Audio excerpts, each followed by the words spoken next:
que somos dependentes, pequenos e carentes, que abraçam e perdoam.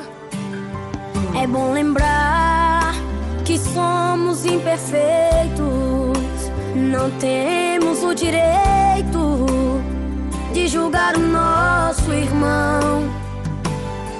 É bom lembrar que temos de ser um com o outro, ajudar a tirar do poço se de repente alguém cair.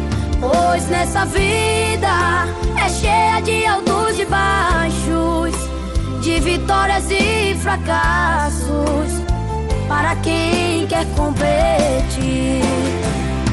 O mandamento que Jesus nos ensinou foi que Ele nos amou sem fazer acepção. E esse amor preenche o céu, a terra e o mar. Tem poder pra perdoar qualquer que seja a transgressão. Então, pra que você atira a pedra em quem Jesus amou? Crucificar a quem Jesus já perdoou. Você não foi chamado para ser juiz. Errar amando, mas Deus é quem conserta a carta do perdão.